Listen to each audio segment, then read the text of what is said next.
Dyma Rachel. Mae'n byw ym Mhywys ac mae yn ei 30au cynnar. Cysylltodd Rachel a Nghyngor Sir Powys oherwydd roedd hi'n teimlo'n bod ei golwg yn newid. Yn dilyn y galwad, cafodd Rachel ymweliad gan un o'r swyddogion adferiad ar gyfer unigolion a nam ar y golwg.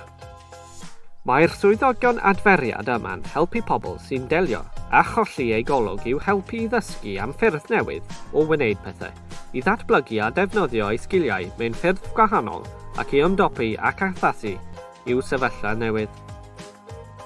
Roedd ein swyddog adferiad yn gallu asesu chartref Rachel i weld sut i byddai'n gallu ei chefnogi. Ar ôl asesu ei chartref, gwnaeth ein swyddog cynnig golau ychwanegol i Rachel ac fe'i cyfeirwyd at yr asiantaeth, gofal a thrwsio.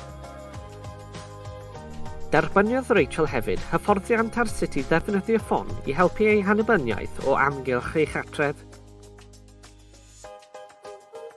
Ac hefyd ar gludiant cyhoeddus. Roedd adferiad Rachel yn llwyddiannus iawn ac roedd hi'n teimlo'n hyderus ac annibynnol ar ôl hynny. Roedd hi'n teimlo mor hyderus fel ei bod wedi gadael neges ar gyfer ei swyddog adferiad i roi gwybod iddi ei bod yn mynd ar dre yn erbyn ei hunan. Roedd Rachel yn hapus iawn gyda'i phrofiad ac mae wedi lledaenu'r neges i'w holl ffrindiau gan ddweud wrth eraill am ei phrofiad positif. Bellach, mae Rachel yn gwirfoddoli ar gyfer elusen leol a chanedlaethol sy'n helpu i gefnoddi eraill gyda nam ar y golwg. Mae gan Nghyngor Sir Powys gwasanaeth sydd ar gael i bobl sydd â nam ar y golwg.